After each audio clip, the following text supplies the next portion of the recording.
Olá, meus queridos amigos, tudo bem com vocês? Sejam bem-vindos ao nosso canal Fala Sério Pastor. É muito bom ter vocês aqui e hoje nós vamos responder mais uma dúvida bíblica, uma dúvida teológica e já quero dizer para você que se você tem a sua dúvida, se você tem um assunto que você não compreende na Bíblia e gostaria de ter maior entendimento, uma passagem ou um tema, encaminhe para mim. Está aparecendo aí embaixo o meu Instagram, você pode mandar a sua pergunta pode gravar no seu celular, na horizontal, e envia para mim porque eu vou ter o prazer de colocar você aqui no nosso canal e vou responder a sua pergunta. Fica com a gente até o final desse vídeo, eu tenho certeza que vai ser uma bênção para você.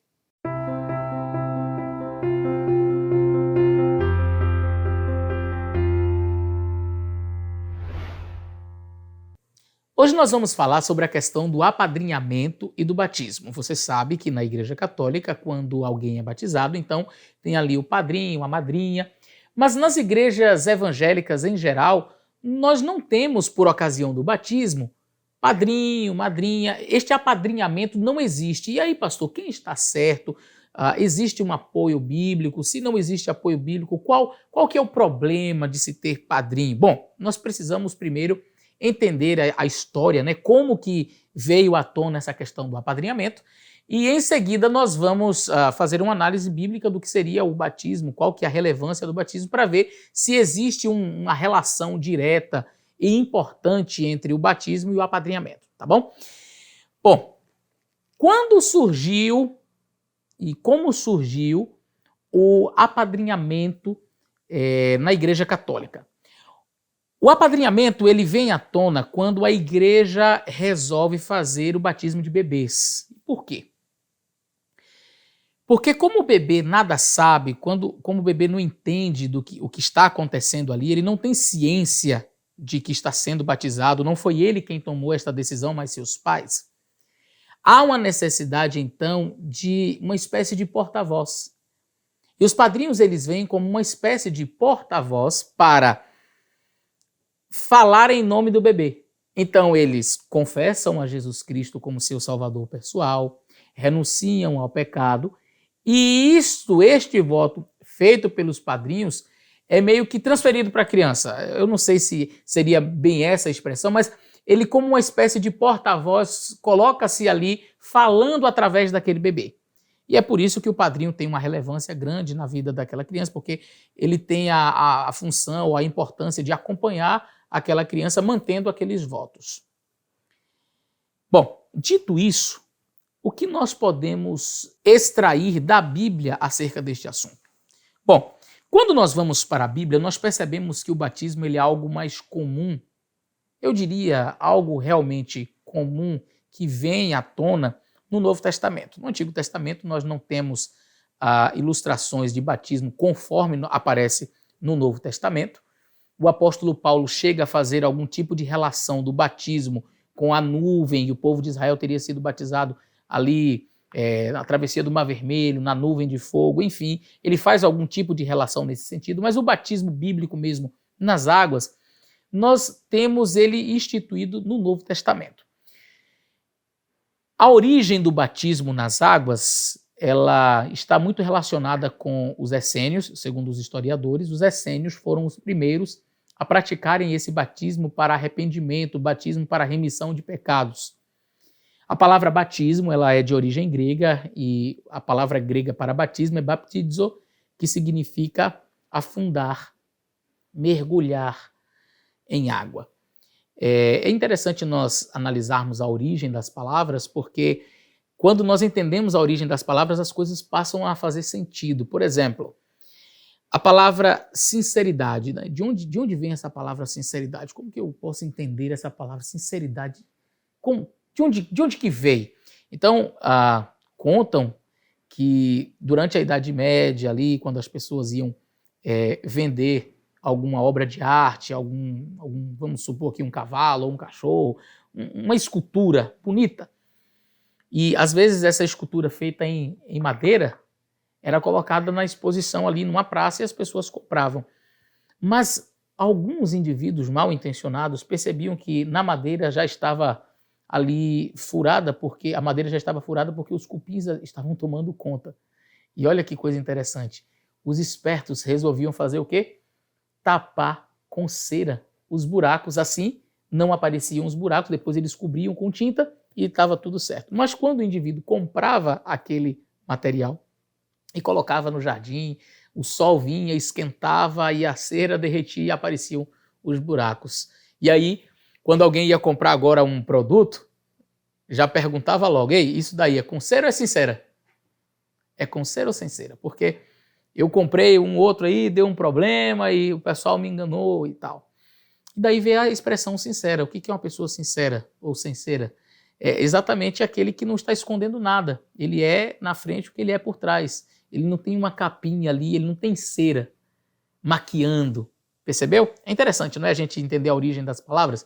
Então a palavra batismo é do grego baptizo e vem do verbo bapto, que quer dizer afundar. E qual é a origem, pastor? Veja, antigamente as pessoas elas não tinham caneta. Elas não escreviam com caneta. Como é que as pessoas escreviam? Usavam pena. Lembra? As pessoas pegavam pena e usavam um tinteiro. E aí eles pegavam a pena e mergulhavam aquela pena no tinteiro para escrever. Esse ato de mergulhar é o bapto. Mergulhar a pena. Então, afundar, mergulhar. Baptizo significa, portanto, mergulhar, não na tinta naturalmente, mergulhar em água. Há um escrito, um texto atribuído a Alexandre o Grande, quando ele estava fazendo as suas conquistas, diz que ele passou em uma região que o rio estava um pouco fundo e ele teve que passar com seu exército e os cavalos, e ele escreve que os seus cavalos quase foram batizados. Ele usa a expressão baptizo. Eu não me recordo agora em que conjugação estava o verbo, mas ele disse que os cavalos foram batizados, ou seja, quase que os cavalos foram mergulhados, afundados completamente em água. Então a palavra batismo quer dizer exatamente afundar em água.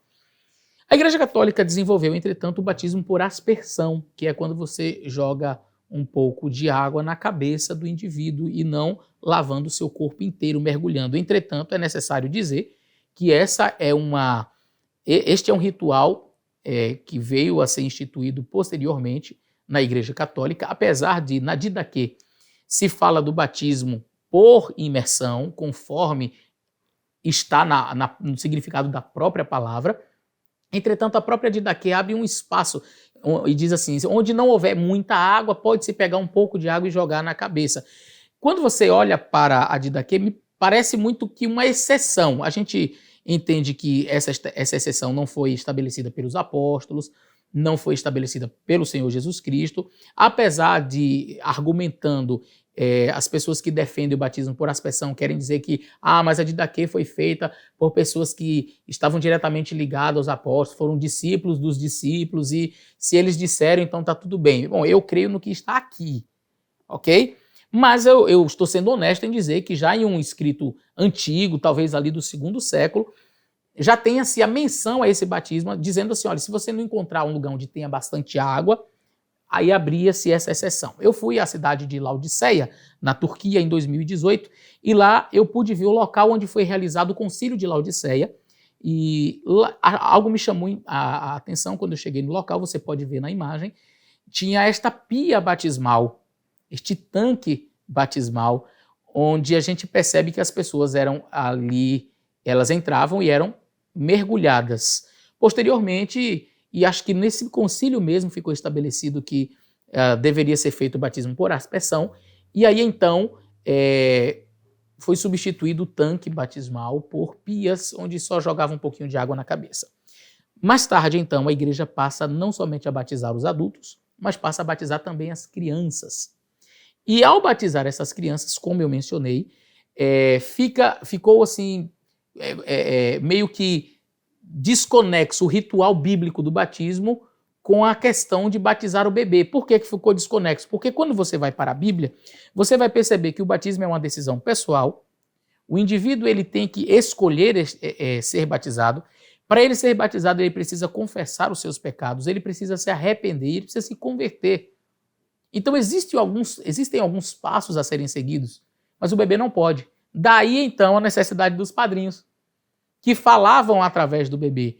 Como porta-vozes do bebê, eles confessavam seus pecados, eles aceitavam a Jesus, e aí o bebê era batizado, em nome, naturalmente, ali daqueles padrinhos. para a Bíblia. Vamos para a Bíblia? Quando nós vamos à Bíblia, nós percebemos que o batismo bíblico ele está associado ao arrependimento. Quando Pedro, por exemplo, fez um sermão poderoso lá no livro de Atos, depois que ele faz aquele sermão, ele diz, olha, vocês mataram Jesus Cristo, ele era o Filho de Deus, aí todo mundo fica assim. A Bíblia diz que eles se compungiram, ficaram entristecidos. E no capítulo 2 de Atos, verso 37, diz, ouvindo eles estas coisas, compungiu-se-lhes o coração e perguntaram a Pedro e aos demais apóstolos, o que faremos? O que faremos, irmãos? E respondeu Pedro, arrependei-vos e cada um de vós seja batizado em nome de Jesus para a remissão dos vossos pecados e recebereis o dom do Espírito Santo. Opa, o batismo então é feito para a remissão dos meus pecados. Mas antes eu preciso me arrepender. Mas eu preciso crer também, porque em Marcos 16, verso 16, diz, quem crer e for batizado será salvo. Quando Filipe estava conversando com o etíope, indo para a região da Etiópia ali, ele servia a rainha de Candace, e ali ele leu Isaías, não entendeu, mas aí Filipe explicou direitinho para ele, ele disse, puxa vida, tem a água ali, o que impede de eu ser batizado? E aí Filipe diz para ele, é lícito se crês, você crê? Ele disse, eu creio que Jesus Cristo é o Filho de Deus. Então eles desceram, entraram nas águas e ele foi batizado. Bom, se fosse apenas para jogar um pouquinho de água na cabeça, não havia necessidade de entrar nas águas. Mas ele precisou crer. Crer, arrepender. Arrepender-se é sentir tristeza profunda pelo pecado. E todo arrependimento verdadeiro produz mudança, que exatamente é a conversão. Conversão não é um levantar de mãos. Conversão é justamente quando você dá meia volta. Sabe quando você está estudando as leis de trânsito, que tem uma plaquinha que parece um U? Às vezes você está indo numa pista, tem uma pista de um lado, uma pista do outro e tem um canteiro central no meio. Você está indo aqui numa direção e aí tem aquele U. Se tiver aquele U sem o tracinho no meio, está dizendo que você pode fazer a conversão à esquerda. Mas se tiver cortado, aquela placa significa proibida a conversão à esquerda ou conversão à direita, mas enfim, é proibida a conversão ali. Conversão é mudança de sentido. O bebê ele não pode crer, ele não se arrepende e ele não se converte de nada, portanto, não deveria ser batizado.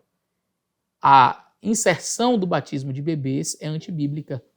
Juntamente com a inserção do batismo de bebês, houve a necessidade da inserção, da criação dos padrinhos, que também não é um ensinamento bíblico. Portanto, nós não batizamos bebês e não temos padrinhos por ocasião do batismo, porque isto é antibíblico, isto não pertence ao corpo de doutrinas conforme está na palavra de Deus. E aí você pode me questionar e dizer assim, pastor, mas o batismo não é para a remissão dos pecados? E nós não já nascemos pecadores? Segundo Santo Agostinho, ele que desenvolveu aquela teologia ali do pecado original, enfim, nós já nascemos pecadores, e o salmista Davi diz, em pecado fui concebido, em iniquidade me gerou a minha mãe, eu fui gerado, eu nasci no pecado. É um fato que nós nascemos pecadores, nós não nos tornamos pecadores depois que pecamos, nós já pecamos porque já nascemos pecadores. Entretanto, a prescrição bíblica para o batismo não é ser apenas um pecador. Esta não é a única e exclusiva condição para ser realizado o batismo. Biblicamente, o batismo é para a remissão dos nossos pecados, é um fato, e, portanto, todo pecador precisa ser batizado, mas esta não é a única regra bíblica para o batismo.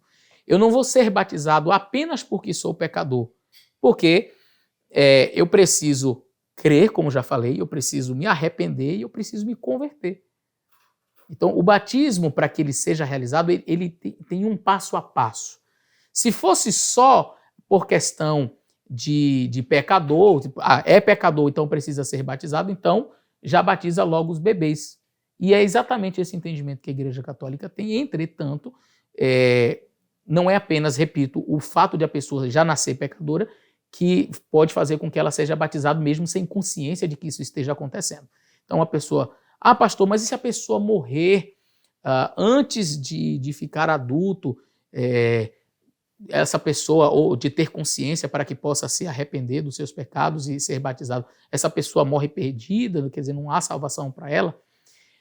A gente precisa entender que o batismo ele é importante, ele é algo fundamental na vida de um cristão, ele tem a sua relevância no contexto da salvação, mas somos salvos pela graça e há exemplos bíblicos de pessoas que foram salvas no Novo Testamento, por exemplo, sem ser batizados.